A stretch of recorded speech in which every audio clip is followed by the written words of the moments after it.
Good day, beautiful people. This is Natalie Silva with Life Treasures and Golden Moments, sharing with you true stories of miracles and stories of inspiration.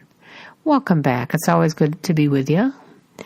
Today I'd like to share a story with you of inspiration, and it's called The Little Dog That Nobody Wanted. There's an old proverb that I heard a long time ago, and it goes like this. If a dog's prayers were answered, bones would rain from the sky. When Dad found Tippy, or rather Tippy found Dad, it was a hot day in my southern Missouri hometown in the summer of 1979. For most of my life, Dad had never cared too much for pets, but the sight of that skinny, mange-infested pup seemed to open a door in his heart. Then that little lost pup slipped ever so meekly through the door.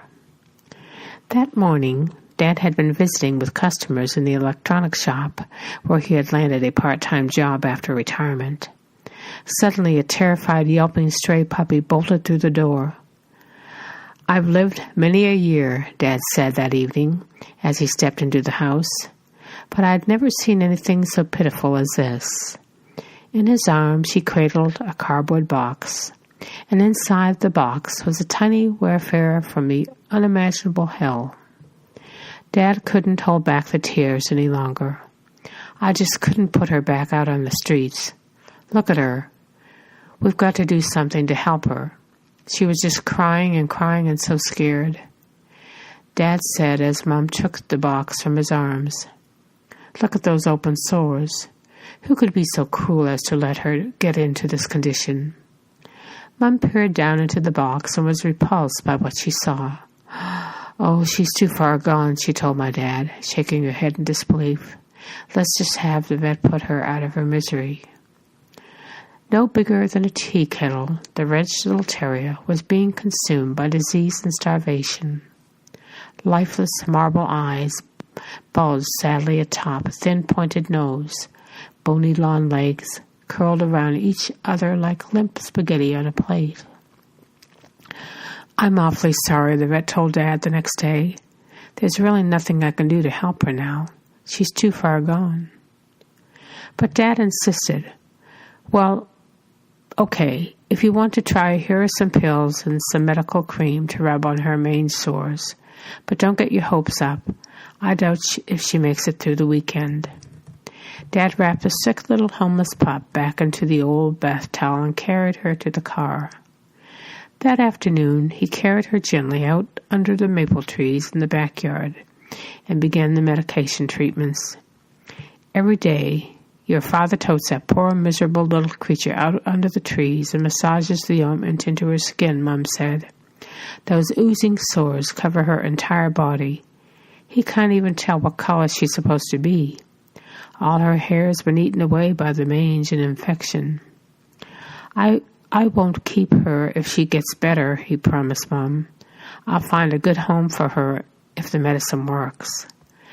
Mom was not too happy about helping a dirty, uncomely runt with no fur and spaghetti legs. "I don't think we'll have to worry," Mom sighed. "But don't feel bad when the medicine doesn't work. At least you've tried." Nevertheless, every day out in the shade of the big maple tree, Dad faithfully doctored the pup with no hair and bony legs, the little lost dog that nobody wanted. For the first few days after the stray pup entered Dad's life, there was some hope for her survival. Disease and starvation had taken the little dog down a cruel path. It seemed only a miracle could help. For seemingly endless days, Mom watched through the kitchen window as Dad continued to cart the little dog and the box out under the maple trees, where he doctored the wounds of neglect. No one remembers exactly how long it took to see a glint of hope in my dad's countenance, and in the marble eyes of that pup. But slowly, with timidity and reserve, the pup began to trust my dad, and the first waggle of her skinny tail brought the intense joy to my father. Mom never wanted any part of that rescue effort, for she was not interested in bringing a dog into the house and into their lives. But when she saw her husband's face, the first time that pup showed an ounce of playfulness, she knew that Dad was struck with more than compassion. Dad came from a rugged hill family who farmed the rocky ridges of the Ozark Mountains. He knew little joy as a child and worked hard at manual jobs as an adult. Reaching down to rescue that weak, mangy pup seemed to mend his wounded spirit, especially when he succeeded at beating the odds by nursing Tippy back to health. "Just look at her," Mom smiled. "You've done it. She's growing her hair back and she's starting to play a little bit. No one thought she'd ever live another day, but you stood by her and believed that she could make it." As the pup continued healing, she began showing her true colors, except they weren't the prettiest of colors and the prettiest of patterns. A white patch here and there, a crowd of hazy black spots around the snout and chest, molted white blotches against a black torso.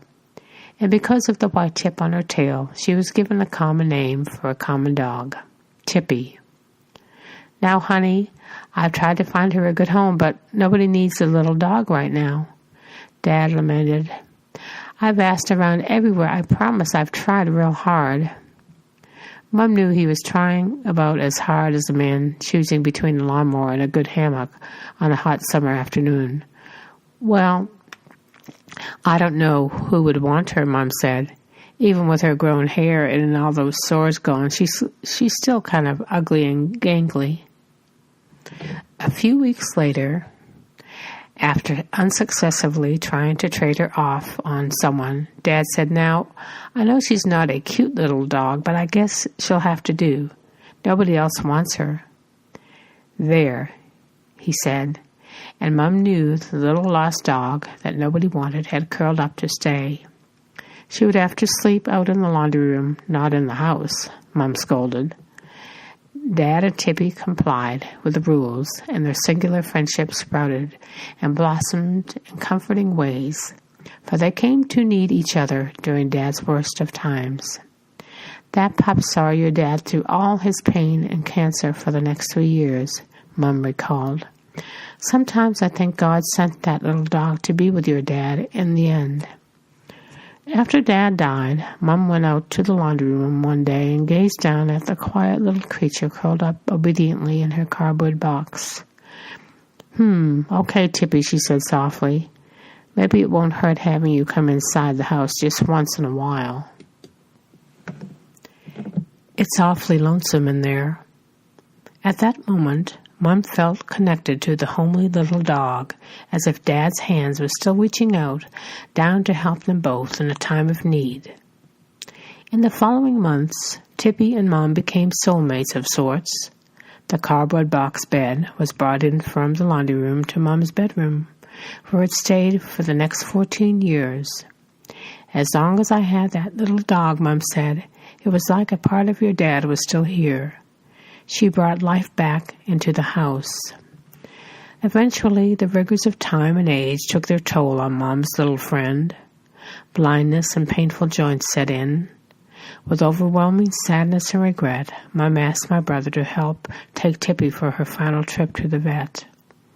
"I reached down to cradle her head in my hands," Mom said, and she leaned her face against mine, as if to say, "Thanks for all we had done for her." Tippy lived 17 years after that faithful journey of terror through traffic, run-down warehouses, pain and suffering to find my dad. And looking back over the years, it seems to me now that the true miracle was not in the healing forces of Dad's loving hands and kindness toward the little lost dog that nobody wanted, but in the difference they made in each other's lives. Thank you to Jan K. Stewart Bass, the author of this beautiful story. Before closing today, I'd like to share with you a short story by Joy Nordquist. This has something to do with pets as teachers, and I think you'll enjoy it. It's called Things We Can Learn from a Dog, and I think a lot of you might have heard this before. Number 1, never pass up the opportunity to go for a joyride. 2, Allow the experience of fresh air and the wind in your face to be pure ecstasy. 3. When loved ones come home, always run to greet them. 4. When it's in your best interest, always practice obedience. 5. Let others know why they invaded your territory. 6. Take naps and always stretch before rising. 7. Romp, run, and play daily. 8. Eat with gusto and enthusiasm. 9. Be loyal. 10. Never pretend to be something you're not. 11. If what you want lies buried, dig until you find it. 12. When someone is having a bad day, be silent, sit close by, and nuzzle them gently. Number 13. Delight in the simple joy of a lawn walk.